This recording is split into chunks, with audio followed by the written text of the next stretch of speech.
उन्हीं क्षेत्रों को हम बहुजन अच्छा नहीं समझते जो सबसे काम के क्षेत्र है। तो वो एक अपप्रचार किया गया ताकि हम लोग उसमें ना जाए। वो जानबूझ के किया गया। नहीं, हमारा उद्देश्य किसी की भावना आहत करने का कभी रहा ही नहीं है। क्योंकि आजकल बहुत भावनाएं आहत हो रही हैं। जी होती है, भावनाओं को स्ट्रांग करना पड़ेगा, इतनी जल्दी आहत नहीं होनी चाहिए। नमस्कार, मैं निधि रतन, आप देख रहे हैं नेशनल दस्तक तस्वीर भारत की। मेरे साथ है जयंती मूवी के डायरेक्टर शैलेश नरवड़े। हम उनसे बातचीत करेंगे कि जयंती मूवी बनाने का कॉन्सेप्ट उनके जहन में कैसे आया, जब एक तरफ जय श्री राम के नारे लगवाए जाते, एक तरफ हिंदू राष्ट्र बचाने को कोशिश की जा रही है और वो शिक्षा पे बात कर रहे हैं। सर, हमारे चैनल में आपका स्वागत है। Thank you. Sir, Jayanti movie जिस तरीके से आप लेकर आए, जयंती कॉन्सेप्ट क्यों आया आपके जहन में? मैं कई सालों से फिल्म बनाना चाहता था। उसी वजह से मैं मीडिया में भी था 10 साल। मैंने थिएटर किया है, कुछ नाटक लिखे हैं, डायरेक्ट किए हैं। वो सब करने का कारण ये था कि मुझे फिल्मों में आना था और उसकी तैयारी मैंने करके रखी थी। कुछ 7-8 कहानियाँ फिल्मों की लिख के रखी थी। और जब मैंने सोचा कि अब मैं तैयार हूँ फिल्म बनाने के लिए, उस वक्त 2015 की बात है, जब 2016 में बाबा साहब की 125वीं जयंती की तैयारी चल रही थी। और वो सभी तरफ जो माहौल था, उस माहौल में मुझे कहीं वो कैरेक्टर मिला संध्या का। और मुझे लगा कि ये बाकी कहानियों से ये कहानी लोगों को शायद देखने में ज़्यादा मज़ा आए। इसमें वो बात भी थी जो मुझे दिल से लग रहा था कि कहनी चाहिए, क्योंकि कोई और इतना खुलकर ये बात नहीं कह रहा है। लोग फिल्में बना रहे हैं लेकिन सिम्बॉल्स यूज़ कर रहे हैं। तो लेकिन सिम्बॉल्स यूज़ करके मुझे लगता है कि पूरी बात कन्वे नहीं होती है। उसके ऊपर हमें कुछ बोलना भी पड़ेगा, कुछ चर्चा करनी पड़ेगी। वो कोशिश मैंने जयंती के माध्यम से की। थोड़ा मुश्किल था इस विषय को इस तरीके से, लेकिन मुझे वो बोरिंग नहीं करना था। लोगों को मनोरंजन के माध्यम से देना था, क्योंकि लोगों को जब हम कुछ काम की बात बताते हैं तो वो लोगों को पसंद नहीं आता है। लेकिन हम उन्हें थोड़ा अच्छे मनोरंजन के माध्यम से बताएं तो लोग उसे सुन लेते हैं। तो आपने उस मूवी में एक सोसाइटी की बात नहीं की है, आपने upper caste and Bahujan Samaj की बात की है।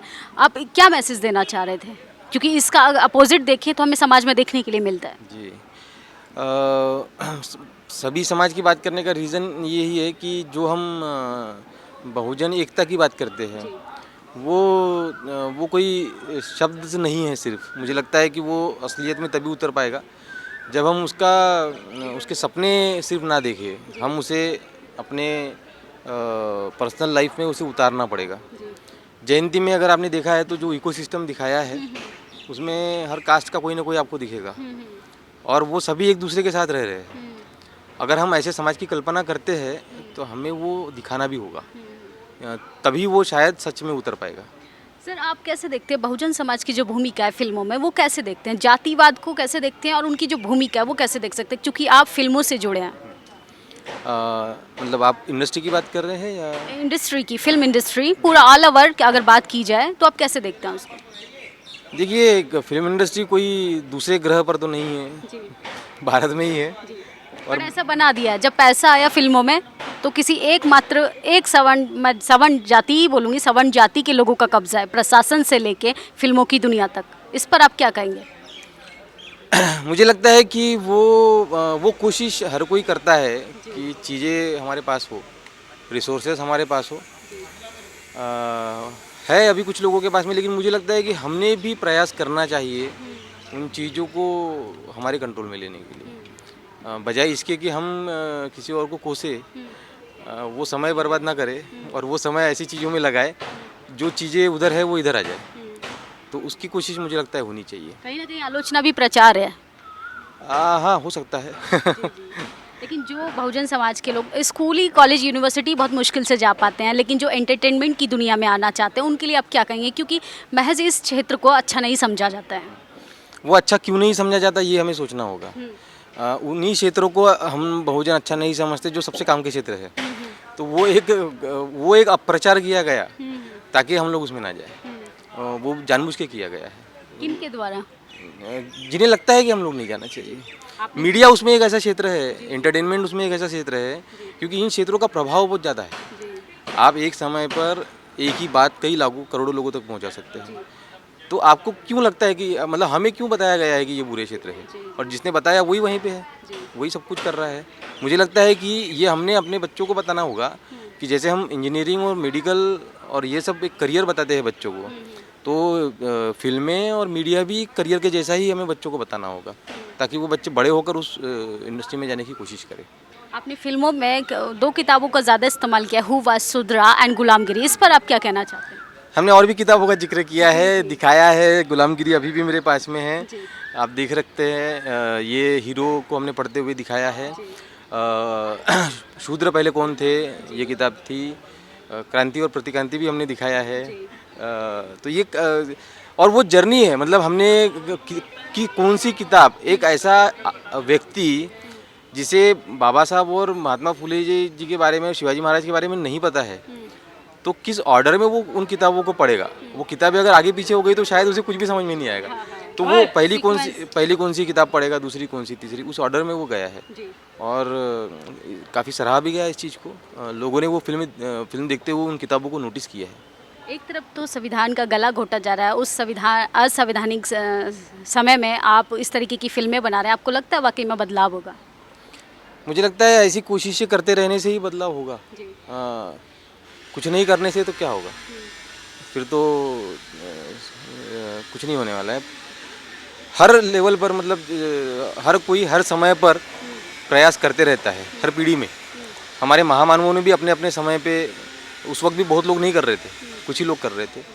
मुझे लगता है कि ये प्रयास है जो हर समय पे किसी न किसी को करना होता है। जिस तरीके से आपने जयंती फिल्म में दिखाया है कि एक सवर्ण व्यक्ति के घर में बाबा साहब की पुस्तक पहुंचा दी आपने, उसको पढ़ना सिखा दिया, सशक्त बना दिया, बहुजन समाज के इक्वल उसको खड़ा कर दिया, क्या आपको डर नहीं लगता किसी के सेंटिमेंट्स हर्ट्स हो जाएंगे, किसी की भावना आहत हो जाएगी? नहीं, हमारा उद्देश्य किसी की भावना आहत करने का कभी रहा ही नहीं है। क्योंकि आजकल बहुत भावनाएं आहत हो रही हैं। जी, होती है, भावनाओं को स्ट्रांग करना पड़ेगा, इतनी जल्दी आहत नहीं होनी चाहिए। हर किसी को अपनी बात कहने का हक जो है वो संविधान हमें देता है। कहना भी चाहिए, हमें जो अच्छा लगता है, जिसे जो अच्छा लगता है वो अपनी बात कहता है। हमारे पास उलट मुझे लगता है कि ज़्यादा अच्छी बातें हैं, सच है, तो हमने तो और ज़्यादा ताकत से इसे कहनी चाहिए, तो वो कोशिश हमने की है। एक आखिरी मैसेज हमारे दर्शकों को क्या कहेंगे? दर्शकों से यही कहूँगा कि फिल्म हमने पहले बहुत मुश्किलों से जाकर मराठी में बनाई थी, उसे हिंदी में डब करके अमेज़ॉन पर या इस पे लाने का कारण ही ये है कि हमें उस फिल्म का जो मैसेज है वो ज़्यादा लोगों तक पहुंचाना था। हमने अपना काम किया है, अब आप लोग उस फिल्म को ज़रूर देखिए और देखने के बाद में हमें बताइए कि वो फिल्म आपको कैसी लगी। बहुत बहुत शुक्रिया सर हमसे बातचीत करने के लिए। Thank you so much. ये थे जयंती मूवी के डायरेक्टर, इन्होंने अपनी बात बोली कि आप सभी को वो जयंती फिल्म ज़रूर देखनी चाहिए। एजुकेशन पे ये मूवी बनाई गई है, शिक्षा को लेके ये मूवी बनाई है। ज्योतिबा फूले की लाइन से मैं अपनी बात ख़त्म करूँगी कि विद्या बिन मति गई, मति बिन गति गई, गति बिन नीति गई, नीति बिन वित्त गया और वित्त बिना हम शूद्र कहलाए। आपको सशक्त होना पड़ेगा, पढ़ना पड़ेगा, स्कूल कॉलेज यूनिवर्सिटी जाना पड़ेगा, तभी समाज की दृष्टि बदल पाएगी।